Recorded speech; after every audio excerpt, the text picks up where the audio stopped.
안녕하세요. 오늘은 일본 가수 이야기 세 번째 영상입니다.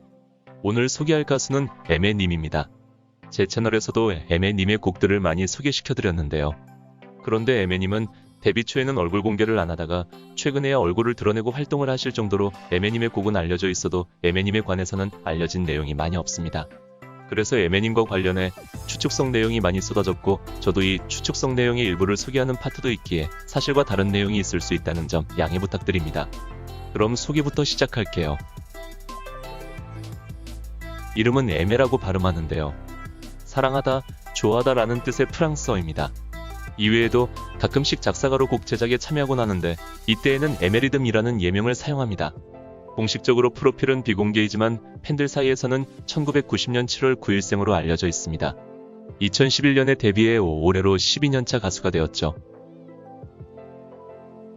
애매님은 어린 시절부터 음악을 자주 접했습니다. 아버지가 밴드의 베이시스트였기 때문이죠. 어릴 때부터 피아노를 배우고 시에나 링고님과 우타다 히카루님의 음악을 좋아하던 애매님은 중학생 때 에이브릴 라빈님의 음악에 빠져 기타를 배우고 영어로 가사를 쓰곤 했죠. 하지만 15살 때 노래 연습을 하다 성대를 너무 혹사시켜 성대에 무리가 간 적이 있었죠. 이 일로 인해 애매님은 치료를 위해 약 반년간 발성을 할 수 없었습니다. 그리고 다시 목소리를 내기 시작했을 땐 이전의 목소리와 전혀 다른 허스키한 목소리를 가지게 되었죠. 치료는 가능했지만 오히려 허스키한 목소리가 더 좋다고 생각한 애매님은 치료를 받지 않았고 지금까지도 허스키한 목소리의 유지를 위해 치료를 받지 않고 있습니다. 이후 성인이 된 애매님은 2010년 한 공개 오디션에 참가한 것으로 추정되는데요.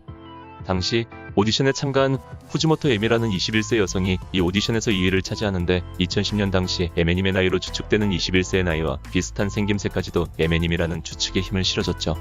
이후 오디션 프로듀서였던 타마이 켄지님이 대표로 있는 소속사에서 애매님이 타마이 켄지님이 프로듀싱한 곡으로 활동하는 등 사실상 후지모토 에미는 애매라는 설은 정설로 받아들여지는 분위기입니다. 이 오디션으로부터 1년이 지난 2011년 애매님은 메이저 데뷔를 하게 됩니다. 2011년 애매님은 애니메이션 넘버6의 엔딩곡인 6등성의 밤을 부르며 메이저 데뷔를 합니다. 당시 독특하면서도 서정적이고 호소력이 터지는 애매님의 목소리가 주목받으며 애매님은 데뷔와 동시에 이름을 알립니다. 물론 신인 가수이기에 최고의 자리까지 가야 할 길은 멀었지만요. 애매님은 그 길을 한 발 한 발 나아가기 시작했습니다. 데뷔 초부터 많은 양의 싱글, 앨범 등을 발표하며 활발하게 활동했고 다른 가수나 프로듀서와의 콜라보도 많았죠. 하지만 단순히 곡들이 많은 것뿐만 아니라 퀄리티마저 모두 좋은 곡들이라는 건 우린 다 알고 있죠. 애매님은 점차 이름을 알려나갑니다. 오로지 목소리만으로요. 애매님은 2011년 데뷔 후 2016년까지 명확한 얼굴 공개를 하지 않았습니다. 라이브 콘서트에서도 조명을 어둡게 해 얼굴을 가리는 등 자세하게 공개를 하지 않은 채 목소리로만 알려진 가수였죠. 오직 목소리만으로 높은 위치까지 올라서게 되어 대신 타협이나 콜라보 곡이 많습니다. 애니메이션, 영화, 드라마, 광고 등에 쓰인 곡들이 매우 많죠.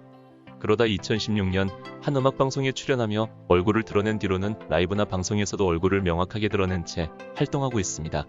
얼굴을 드러내건 말건 애매님의 성장세는 멈추지 않았죠.